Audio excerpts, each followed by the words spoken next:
Okay guys, welcome back to another blockchain news video. Today we have number 43, and right now we got Bitcoin sitting at that 6,700-ish level. Right now 66.89, Ethereum 138, XRP 16 cents, Bitcoin Cash 223, and Bitcoin SV at 175.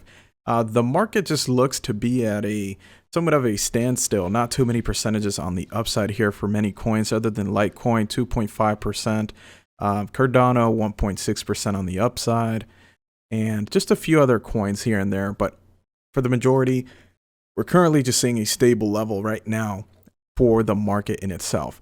Also, in regards to the news, guys, just like I had expected, kind of dry, just a few things to go over. It's going to be a quick video today. So jumping right in, it's going to be first up, Judge halts Telegram token issuance and injunction requested by SEC. So what's interesting about this is that right now we finally got some form of direction with what was going on with Telegram's new blockchain project and the SEC. So this judge did order that they're not going to be issuing the Gram cryptocurrency next month as expected and planned. And this is very unfortunate, of course, for the blockchain of Telegram.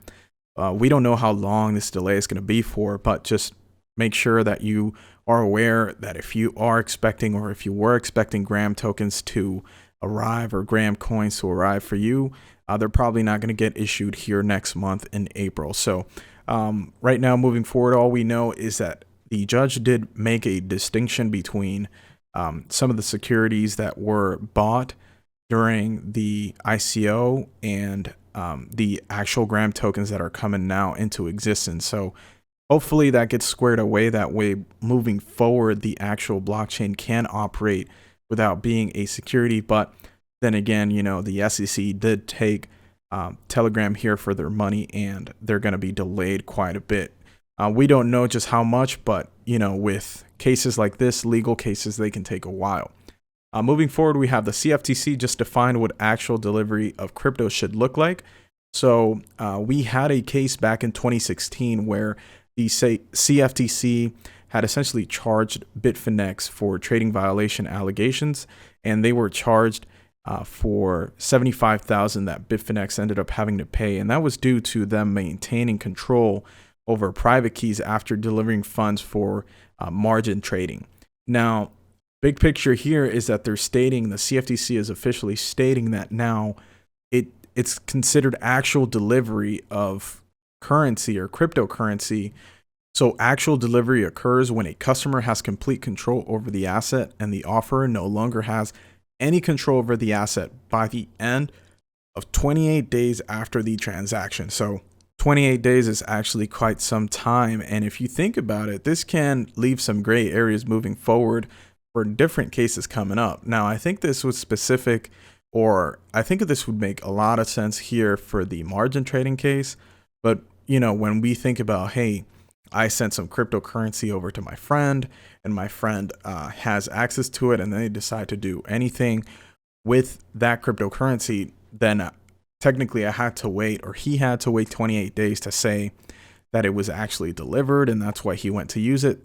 You know, I obviously, maybe the case that I'm explaining here might be a bit dumb, and that's because I'm not part of the legal realm when it comes to anything really. You know, my understanding is just that, hey, cryptocurrency, if I can send it, then I don't have access to it, right? So maybe this guidance is better for exchanges that are currently in a situation where they are in holding of private keys for certain wallets and stuff like that. And this is going to provide them with proper guidance. But in any case, it's the CFTC is defining it as actual delivery of crypto. And that's what, to them, 28 days after the asset has been transferred over to the new owner.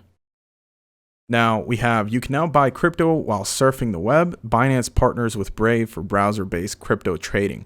So the cool thing here, we're going to be seeing on desktop Brave browser, you're going to be seeing this little pop-up here that says Binance. You're going to be able to deposit, convert, buy, and I believe also sell cryptocurrencies, and you can view your balances and summaries. Now, when we think about the desktop portion, we might think, hey, you know, we do have the website already. People are already going to Binance, but we got to keep in mind that there are some people that are using Brave browser that are not into cryptocurrencies just yet. And this might be another incentive for them to get involved jump in, have a new door, be able to see that in their new open tab. So one thing to note is that this is in beta right now with the Braves nightly desktop version, and the full product is going to be integrated here for the desktop version in April. And later on, both companies are going to introduce the Binance widget on mobile platforms as well. So I think if everything goes well here in April with the release and it gets, good support, then I wouldn't be surprised to see it in a couple months after on mobile. And this could be a very good sign here for further integration of mass adoption for cryptocurrency, right? People just getting exposed. We know that Brave browser is a very good browser. It's very sharp. It looks good. It's got a quality. I mean, I use it every day, right? I use it for my videos, but not only that, when I'm actually surfing, I rely on Brave. I think it's pretty fast and everything. So I like it. And I think other people out there that are not in crypto are currently using it too. So hopefully they can get involved with crypto. 70% believe Bitcoin will bottom below $3,700, survey says.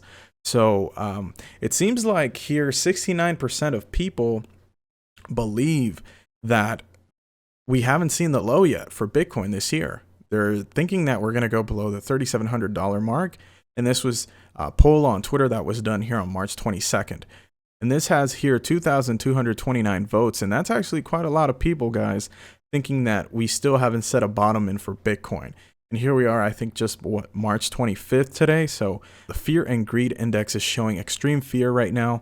And a lot of people try to use this as a guide. I don't think it's that well of a guide because, this can really change depending on Bitcoin moving, right? If Bitcoin, let's be honest, if Bitcoin moved above 15,000 right now, in the next week, the same way that it went from 9,000 to 3,700 in 1 week, hey, we would all be super bullish on the market, right? That's just how things are, especially with this cryptocurrency market is super speculative.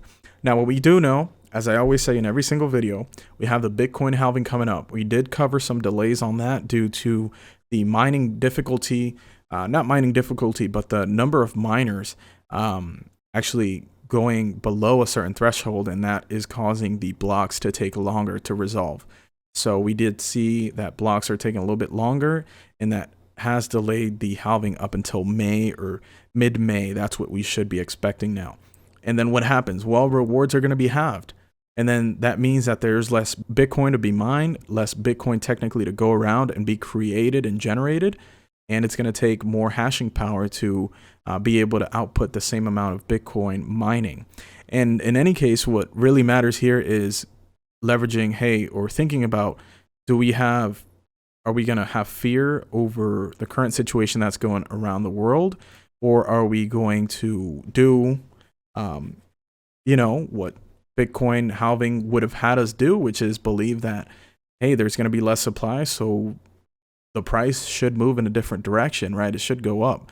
And that's what we've seen in the past. And we haven't had a situation like this one, but I don't think this is a halving for us to get skeptical of the potential price up of Bitcoin right after the fourth halving here in place. So we should really keep an eye on this and not be careless because of fear, because of what people think in regards to the bottom. Hey, if we do see 3,000 again, or we see lower than that, the Bitcoin halving is still happening. You know what I mean, guys? So keep that in mind. Don't get distracted. So that's going to be it. So if you enjoyed the video, go ahead and click the like button. You can sub to the channel for more blockchain news. We're going to keep it coming here daily. Like I said today, guys, the news was kind of dry.